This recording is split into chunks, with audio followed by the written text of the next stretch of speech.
Rajya Sabha MP Nellore వైసీపీలో కీలక నేత వేమిరెడ్డి ప్రభాకర్ రెడ్డి పార్టీకి గుడ్ బై చెప్పి టీడీపీలో చేరిపోవటం రాజకీయ వర్గాల్లో కలకలం రేపుతుంది. జగన్కు అత్యంత సన్నిహితుడైన వేమిరెడ్డి ఇలాంటి నిర్ణయం ఎందుకు తీసుకున్నాడని అందరూ ఆశ్చర్యపోతున్నారు.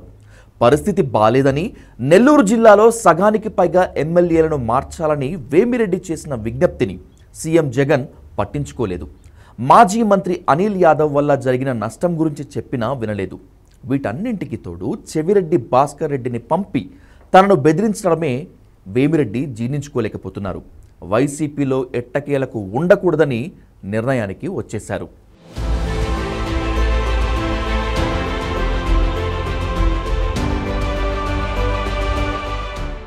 నెల్లూరు జిల్లాలో వైసీపీ మరో సంక్షోభంలో పడింది. ఇంతకాలం పార్టీకి పెద్ద దిక్కుగా ఉన్న, ఆర్థికంగా అండగా ఉన్న వేమిరెడ్డి ప్రభాకర్ రెడ్డి వైసీపీకి దూరం కావడంతో నెల్లూరు జిల్లాలోని వైసీపీ నేతలు, కార్యకర్తలు డీలా పడ్డారు. ప్రభాకర్ రెడ్డి లేని లోటును భర్తీ చేసేందుకు నేతలు తంటాలు పడుతున్నారట. పూర్తిగా వ్యాపార కార్యకలాపాలకే పరిమితమైన వేమిరెడ్డి 2018లో జగన్ నెల్లూరు జిల్లాలో చేపట్టిన పాదయాత్ర సందర్భంగా వైసీపీలోకి స్వాగతించారు. దీంతో ఆయన జగన్ సమక్షంలో వైసీపీలో చేరారు.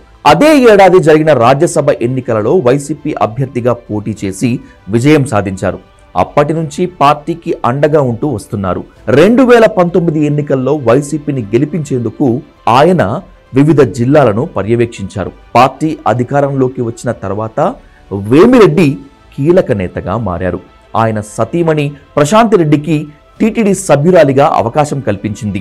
ఆధ్యాత్మికత, భక్తిభావం అధికంగా ఉన్న వేమిరెడ్డి దంపతులు ధార్మిక కార్యక్రమాలను నిర్వహిస్తున్నారు. మంత్రివర్గ విస్తరణ తర్వాత జిల్లా పార్టీ అధ్యక్షుడిగా ఉన్న కాకాని గోవర్ధన్ రెడ్డికి కేబినెట్లో స్థానం దక్కింది. జిల్లాలో పార్టీని నడిపించే బాధ్యతను వేమిరెడ్డి ప్రభాకర్ రెడ్డికి అప్పగించారు. 2024 ఎన్నికల్లో నెల్లూరు నుంచి లోక్సభకు పోటీ చేయాలని కోరడంతో అంగీకరించారు వేమిరెడ్డి. ఎన్నికల్లో పోటీ చేసేందుకు ఆయన నియోజకవర్గ పరిధిలో విస్తృతంగా పర్యటిస్తూ వచ్చారు.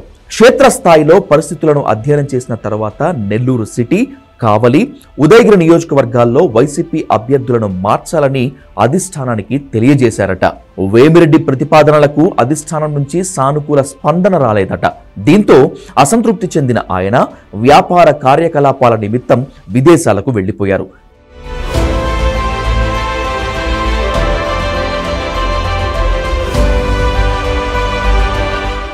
పార్టీ నేతలు విజయసాయిరెడ్డి, సజ్జల రామకృష్ణారెడ్డి, నెల్లూరు ఎంపీ ఆదాల ప్రభాకర్ రెడ్డి ఆయనతో చర్చలు జరిపారు. జగన్తో సమావేశమై అన్ని విషయాలు చర్చిద్దామని చెప్పడంతో అందుకు ఆయన అంగీకరించారు. అభ్యర్థులు బలంగా ఉన్నారని, ఎంపీగా ఈజీగా గెలవొచ్చని సీఎం జగన్ వేమిరెడ్డికి చెప్పారట.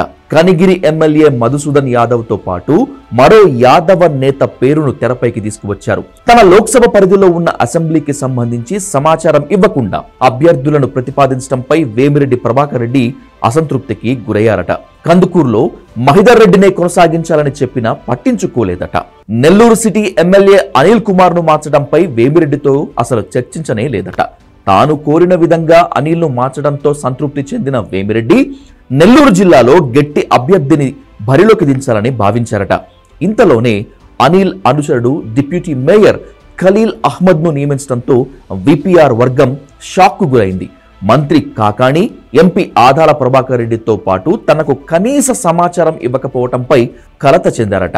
మాజీ మంత్రి నారాయణకు పోటీగా బలహీనమైన అభ్యర్థిని దించితే వైసీపీకి ఓట్లు తగ్గుతాయని, దాని ప్రభావం వేమిరెడ్డి ప్రభాకర్ రెడ్డి పైన ఉంటుందని అనిల్ వర్గం ప్రచారం చేసిందట.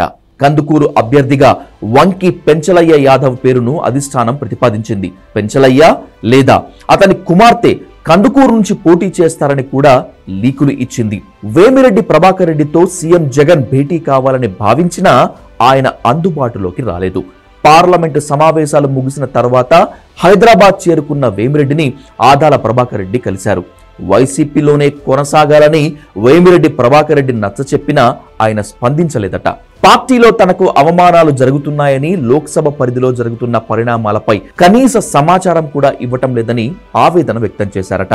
ఆదాల చెప్పినా వినకపోవడంతో వైసీపీ చెవిరెడ్డి భాస్కర్ రెడ్డిని విపిఆర్ వద్దకు పంపింది. పార్టీ ప్రయోజనాల దృష్ట్యా వచ్చే ఎన్నికల్లో పోటీ చేయాలని వేమిరెడ్డికి చెప్పినా ఆయన ససేమిరా అన్నారట. పార్టీని వీడితే తీవ్ర పరిణామాలు ఎదుర్కోవాల్సి వస్తుందని వేమిరెడ్డికి చెవిరెడ్డి చెప్పారట. దీంతో మరింత ఆగ్రహించిన విపిఆర్ పార్టీని వీడుతారని స్పష్టం చేశారట. వైసీపీకి విపిఆర్ దూరమవుతారనే సమాచారం తెలియడంతో టీడీపీ నేత మాజీ మంత్రి నారాయణ హుటాహుటిన హైదరాబాద్కు వెళ్లి విపిఆర్తో భేటీ అయ్యారు. వేమిరెడ్డితో చర్చలు జరపడంతో టీడీపీలో చేరేందుకు ఓకే చెప్పారు.